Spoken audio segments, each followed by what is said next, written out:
Bonjour, dans cette capsule, nous allons nous intéresser à la structure des molécules, leur formation et leur représentation. Pour comprendre la formation des molécules, il faut revenir sur la structure électronique des atomes. Vous avez vu en classe de seconde que les électrons des atomes se répartissaient sur des couches électroniques. La couche la plus proche du noyau, la couche K, peut contenir 2 électrons.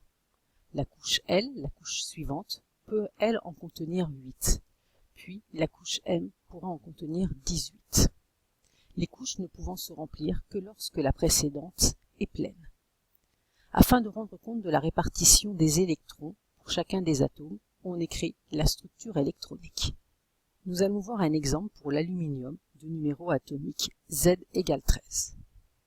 Comme l'atome d'aluminium a 13 protons, il aura 13 électrons puisqu'il est électriquement neutre. Ces 13 électrons se répartissent de la manière suivante. 2 sur la couche K, 8 sur la couche L et 3 sur la couche M. La structure électronique va faire apparaître les différentes couches occupées, ici K, L et M, et en exposant le nombre d'électrons pour chacune de ces couches. 2 pour la couche K, 8 pour la couche L et 3 pour la couche M.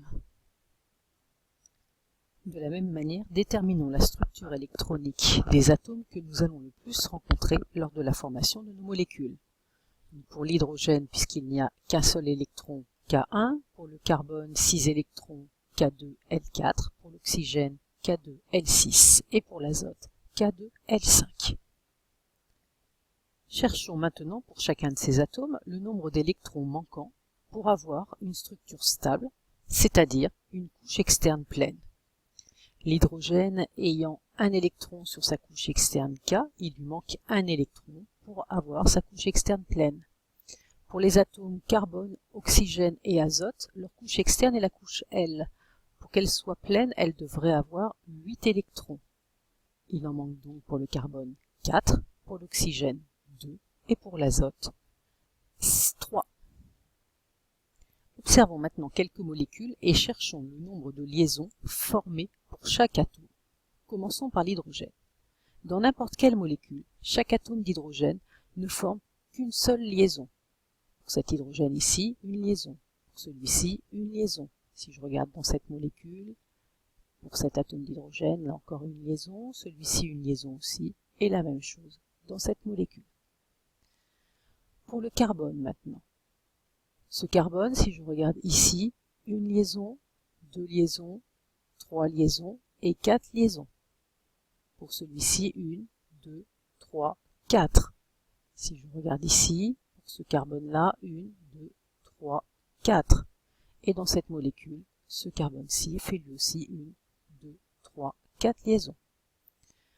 En faisant la même chose pour l'oxygène, on constate que lui va faire à chaque fois 2 liaisons. Cet oxygène-là, une liaison, pour celui-ci, une et une autre liaison, donc 2 liaisons. Et l'azote, lui, va pouvoir faire 3 liaisons. Lorsqu'on rajoute ces résultats dans notre tableau précédent, on constate que le nombre de liaisons formées par chaque atome est égal au nombre d'électrons lui manquant pour avoir une structure stable. Nous allons voir pourquoi. Proposons une explication à l'aide de la formation de la molécule de dihydrogène. La molécule de dihydrogène est composée de 2 atomes d'hydrogène, chaque atome d'hydrogène ayant un électron sur sa couche externe. Chaque atome voudrait en avoir un de plus pour être stable. Pour cela, chaque atome va mettre en commun un électron. Ces 2 électrons mis en commun vont former ce qu'on appelle une liaison covalente, appelée aussi double hélion. Une liaison covalente, c'est la mise en commun de 2 électrons provenant de 2 atomes. Ces électrons étant mis en commun, ils appartiennent autant à chaque atome. Chaque atome d'hydrogène sera donc entouré par 2 électrons et la règle du duvet sera bien respectée.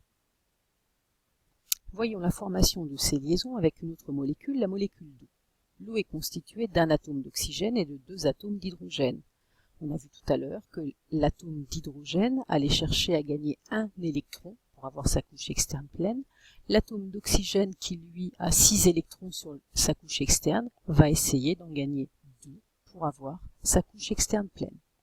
Pour cela, il va mettre en commun 2 électrons, un avec chaque atome d'hydrogène, et ça va lui permettre de former 2 liaisons covalentes. Ces 2 liaisons covalentes sont donc appelées des doublés liants. Les électrons des oxygènes qui ne sont pas engagés dans les liaisons, ceux-ci et ceux-ci, vont se regrouper par 2 et former ce qu'on appelle des doublés non-liants.